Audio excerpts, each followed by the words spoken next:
An old cowpoke went riding out one dark and windy day. Upon a ridge he rested as he went along his way. When all at once a mighty herd of red-eyed cows he saw, a-plowing through the ragged skies and up a cloudy draw.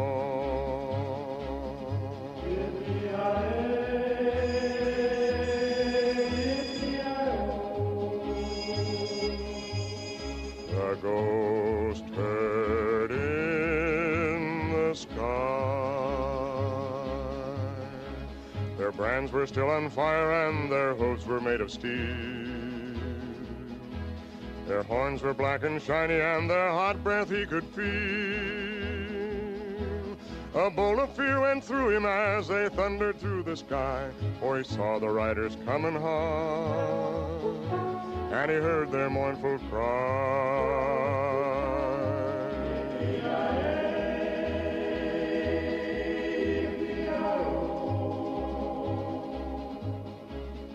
Ghost riders in the sky. Their faces gaunt, their eyes were blurred, and shirts all soaked with sweat. They're riding hard to catch that herd, but they ain't caught 'em yet. 'Cause they've got to ride forever on that range up in the sky, on horses snorting fire as they ride on, hear their cry. Yippee-yi-oh, yippee-yi-oh. Ghost riders in the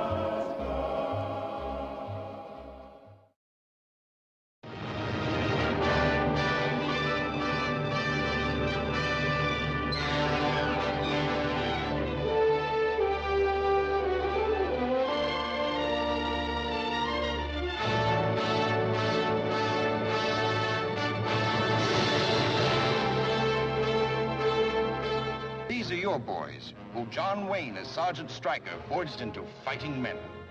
Men who said he was as hard-hearted as steel. But one woman knew differently. So long.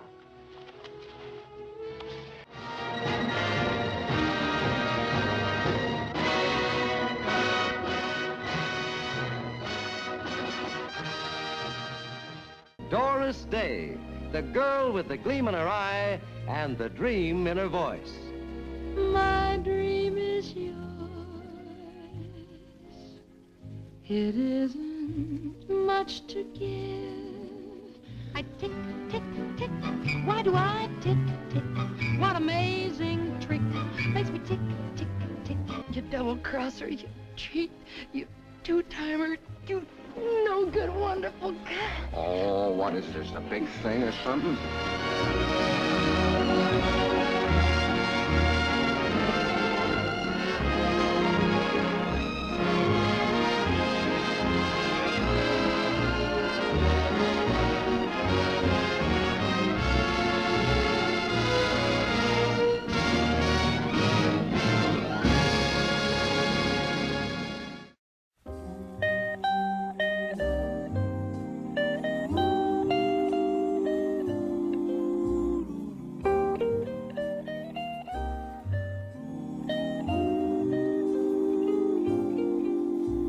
Again, this couldn't happen again.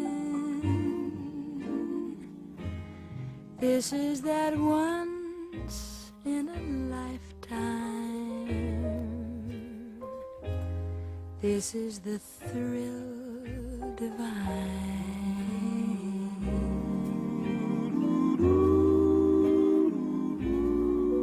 What's more, this never happened before. Though I have prayed for a lifetime that such as you would suddenly be mine. Mine to hold as I'm holding you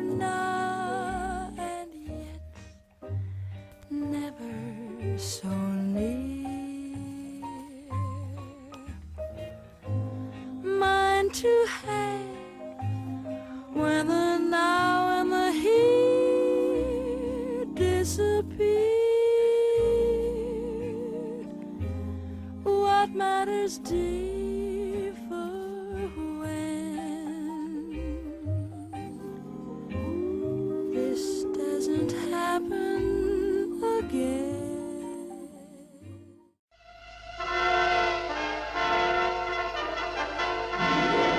The Capitol building, Washington, turns into a Christmas cake as storms heralding the arrival of winter blanket America's east coast. The balmy autumn of '48 comes to an abrupt end in New York, too, which begins to dig out almost before the first snowflakes land. The big city is covered by nearly 20 inches, the third greatest snowfall in its history. But 18,000 men are called out to clear it away, and overnight, on the entire length of Manhattan Island, only Central Park displays the unbroken splendor of the year's biggest snowfall.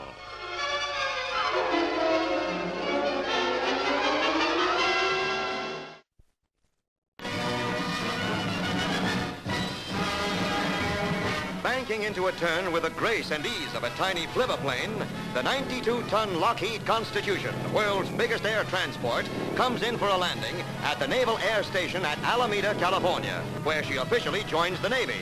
Nicknamed Old Ironsides II, she can carry 180 passengers or 400 troops. Now with 90 aboard, the Constitution is ready for a record-breaking non-stop flight to Washington. Aided by 6 JATO rocket units, she takes off.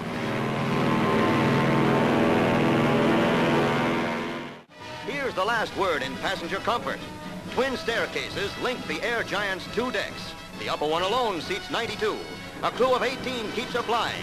A new page opens in aviation history as Old Ironsides II completes her maiden voyage.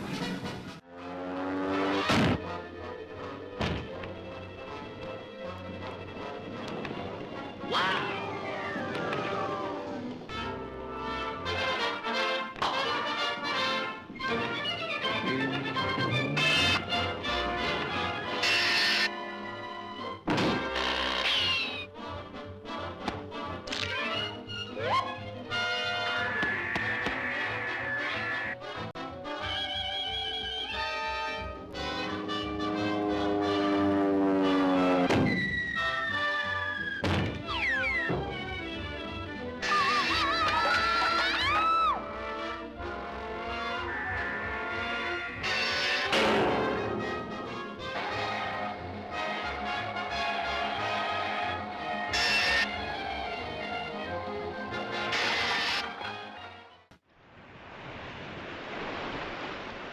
Get a little closer.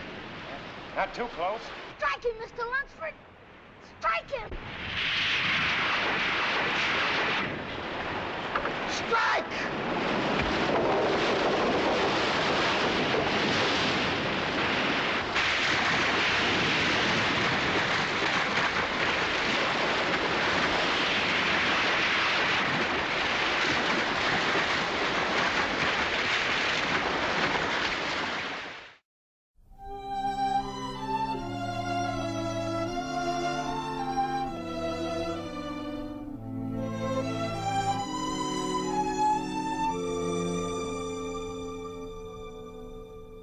When Johnny Jones was serenading Mary, he sure could quote a lot of poetry, but he'd much rather tell her what he learned in his speller when they both attended PS 33. You're adorable. You're so beautiful. You're a cutie full of charms. You're a darling and you're exciting. You're a feather in my arms. You look good to me. You're so heavenly. You're the one I idolize. We're like Jack and Jill. You're so kissable. is the love light in your eyes. M-N-O-P. You could go on all day. Q-R-S-T. Alphabetically speaking, you're okay. You Made my life complete. V Means you're awfully sweet. W-X-Y-Z. It's fun to wander through the alphabet with you. To tell, us what? I mean, to tell you what you mean to me. We love you alphabetically.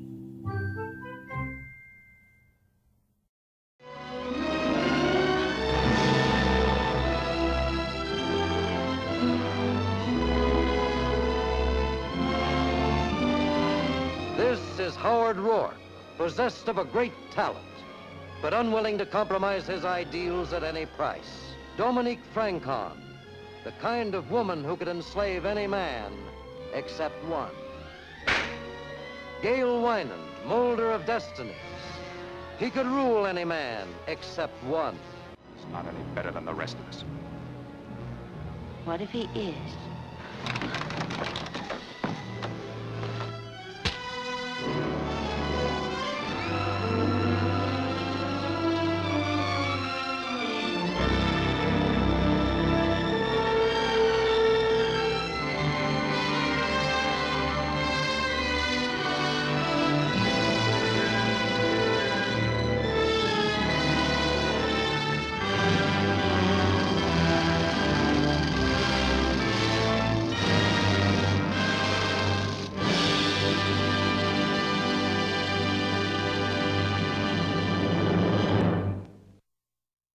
You know, if you were to follow a busy doctor as he makes his daily round of calls, you'd find yourself having a mighty busy time keeping up with him. Time out for many men of medicine usually means just long enough to enjoy a cigarette. And because they know what a pleasure it is to smoke a mild, good-tasting cigarette, they're particular about the brand they choose. In a repeated national survey, doctors in all branches of medicine, doctors in all parts of the country were asked, "What cigarette do you smoke, doctor?" Once again, the brand named most was Camel. Yes, according to this repeated nationwide survey, more doctors smoke Camels than any other cigarette. Why not change to Camels for the next 30 days and see what a difference it makes in your smoking enjoyment? See how Camels agree with your throat. See how mild and good tasting a cigarette can be. Ghost riders in the sky.